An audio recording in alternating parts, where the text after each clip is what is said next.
네, 안녕하십니까. MD 미션 스쿨의 조례를 목사입니다. 오늘의 말씀은 로마서 7장 4절 말씀입니다. 그러므로 내 형제들아 너희도 그리스도의 몸으로 말미암아 율법에 대하여 죽임을 당하였으니 이들 다른 이 곧 죽은 자 가운데서 살아나신 이에게 가서 우리가 하나님을 위한 열매를 맺게 하려 합니다.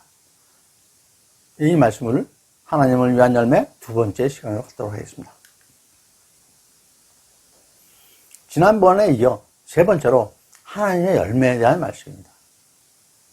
연합을 위한 목적이 우리가 하나님의 열매를 맺기 위함이라고 말씀을 하고 있습니다. 여러분, 결혼의 열매는 무엇인가요? 자녀겠죠? 새 생명입니다. 거룩한 새 생명인 것이 열매인 것입니다. 거룩함은 하나님의 영광을 위하여 살고 하나님을 찬양하며 사는 삶입니다. 골로새서 3장 12절부터 14절에 그러므로 너희는 하나님이 택하사 거룩하고 사랑받는 자처럼 긍휼과 자비와 겸손과 온유와 오래 참을 옷 입고 누가 누구에게 불만이 있거든 서로 용납하여 피차 용서하되 주께서 너희를 용서하신 것 같이 너희도 그리하고 이 모든 것 위에 사랑을 더하라. 이는 온전하게 매는 띠니라 라고 하셨습니다. 거룩함과 그리스도의 사랑의 열매인 것이죠. 이를 위해서 그리스도와 한 몸으로 연합하는 것입니다. 그런데 거룩함은 나의 노력만으로 되는 것이 아니죠. 내 안의 성령님께서 함께 하셔야 합니다. 그리스도의 사랑이 그냥 됩니까? 향유 옥합을 깨어야 그 사랑의 향내가 가득히 퍼져나갑니다. 나를 깨어야 하는 것이죠. 나를 온전히 내려놓아야 하는 것입니다. 나를 십자가에 못 박아야 그리스도의 사랑이 그 향기가 드러나는 것이죠. 결혼 생활의 행복은 어디 있겠습니까? 30년 가까이 완전히 다른 생활 환경 속에서 살아온 두 남녀가 온전한 연합으로 한 몸이 되기 위해서는 나를 버려야 할 것입니다.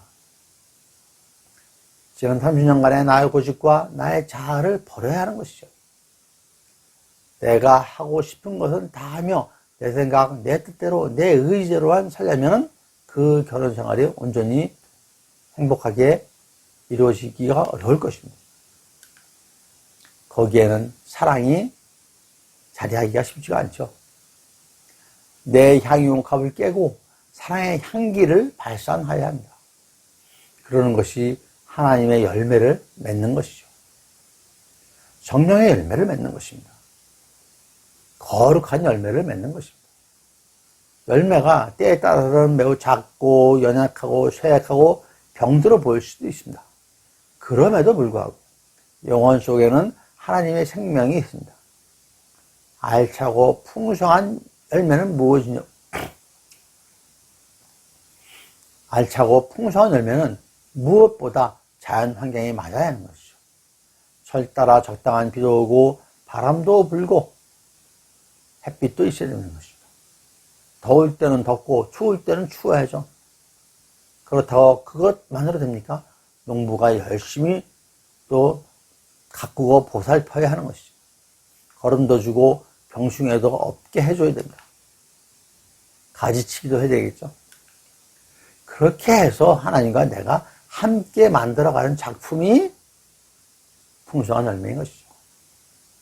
주님께서 우리를 택하여 의롭다 하시며 새 사람이 되게 하시고 부르시어 소명을 주셨습니다.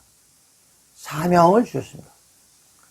주신 사명으로 달려가는 과정이 하나님의 열매를 맺어가는 과정인 것이죠.